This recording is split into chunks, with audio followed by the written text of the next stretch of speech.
Nous sommes le jeudi 4 juillet 2019, nous sommes à Villepinte, au parc des expositions de Paris-Villepinte pour Japan Expo 20e Impact. Et je suis avec Marie Carbonnier. Marie, bonjour. Bonjour. Marie qui est présente pour nous présenter le guide du geek trotteur au Japon, paru récemment aux éditions Glénat. Eh bien Marie, on va commencer par une question très compliquée. Je vais te demander de te présenter s'il te plaît. Alors, je suis journaliste pour le magazine Coyote et également le magazine Geek. Et puis voilà. Et puis je suis l'auteur du Geek Trotter au Japon. D'accord. Et bah du coup, donc tu en parles un petit peu sur le rabat de la couverture, mais d'où vient ta passion pour le Japon et comment elle s'est matérialisée au travers de toutes ces années? Alors, c'est pas très original, mais c'est vrai que ma passion pour le Japon est née au début des mangas. Je lisais des mangas, je regardais beaucoup d'animés, et c'est ça qui m'a donné envie de faire mon premier voyage au Japon. Et le premier voyage, ça a été une explosion. Je suis vraiment littéralement tombée amoureuse du pays, et ça m'a donné envie de découvrir le pays encore plus. Et donc du coup, est-ce que tu peux me parler de l'origine de ce geek? À quel moment il y a eu le déclic où tu t'es dit, il y a moyen de faire un guide du geek trotteur au Japon? En fait, le déclic n'est pas vraiment venu de moi. À savoir, en fait, je suis donc aussi journaliste. J'ai écrit un article pour le magazine Geek qui était sur le Japon, le voyage au Japon sous un angle de la pop culture.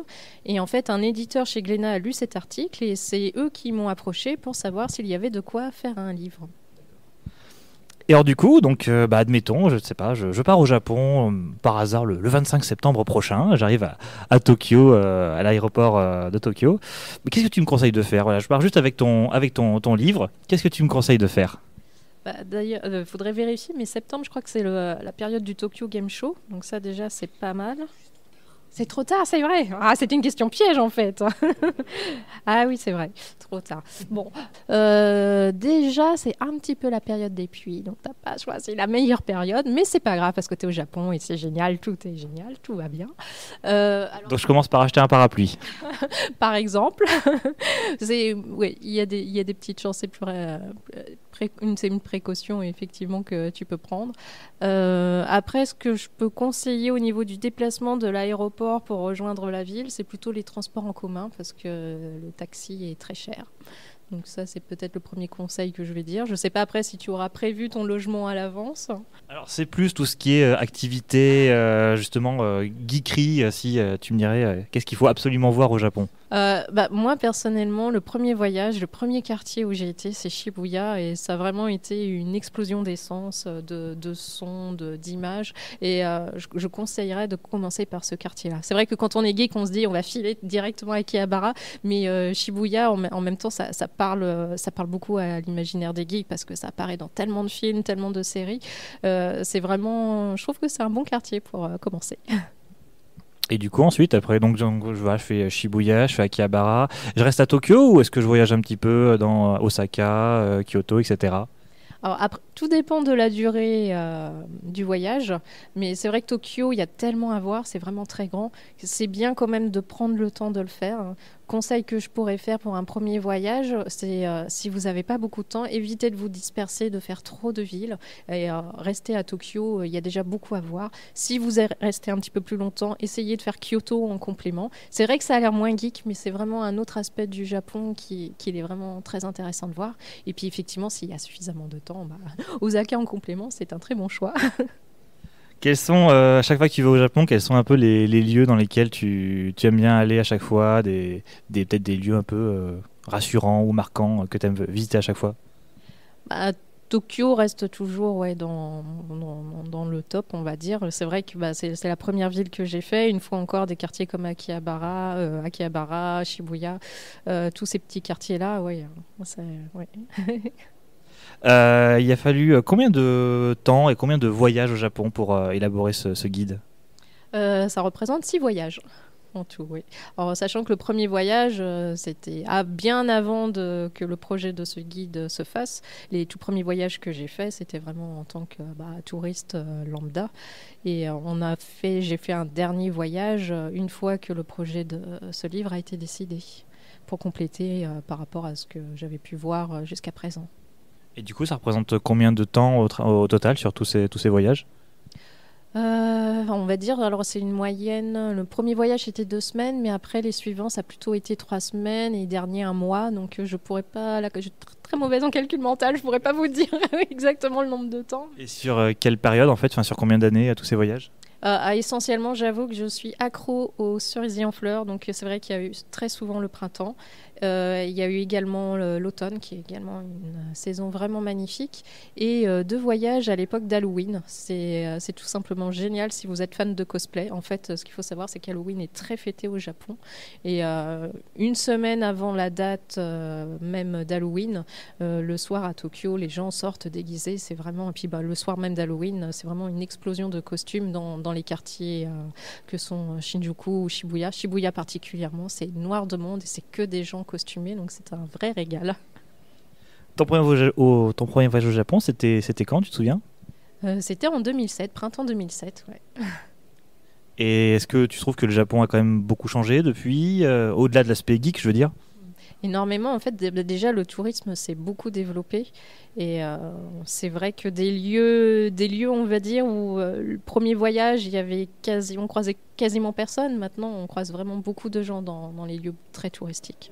Et Shibuya, le carrefour de Shibuya, par exemple, c'est un exemple. C'est une marée humaine de gens avec des caméras, des smartphones. Je pense que c'est c'est devenu l'un des endroits les plus touristiques de la ville. Et du coup, avec des événements comme les Jeux Olympiques qui arrivent l'année prochaine, ça fait que se démultiplier. Ça va pas arranger les choses, non. Il va y avoir encore plus de monde, oui, assurément. Est-ce que pour toi, le Japon, c'est le pays le plus geek du monde? Bah, je pense que c'est pas loin, oui. Ouais, ouais, je pense que c'est pas loin. Après, bon, c'est vrai que les États-Unis, pour les pays anglo-saxons, sont pas très loin derrière, hein. Il y a aussi matière là-bas entre le cinéma, les comics, en Grande-Bretagne, et Harry Potter, Doctor Who. Enfin, il y a de quoi faire aussi dans les pays anglo-saxons, mais le Japon, quand même, est en bonne place. Et justement, donc du coup, donc là, tu as quand même fourni un guide assez massif, très illustré. Mais est-ce que tu as encore de la matière pour faire un deuxième tome ou tu te sentirais partante pour faire un autre guide sur un autre pays ou un nouveau lieu? C'est pas une question qui a été abordée en tout cas avec mon éditeur, mais c'est clair que j'ai adoré faire ce livre et que j'adorerais en refaire sur le même thème.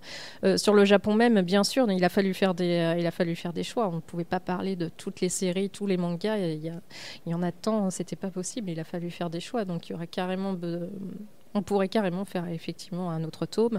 Effectivement, un autre pays, ce serait également envisageable. Genre la France? Bah, à la France, pourquoi pas? Et on est l'inventeur de la science-fiction avec Jules Verne, hein.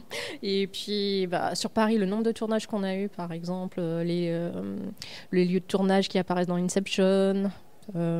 Récemment, je voyais une actualité sur le net, une petite chapelle dans les environs de Nantes. C'est une chapelle geek et il y a des gargouilles en fait en forme de Goldorak, d'aliens.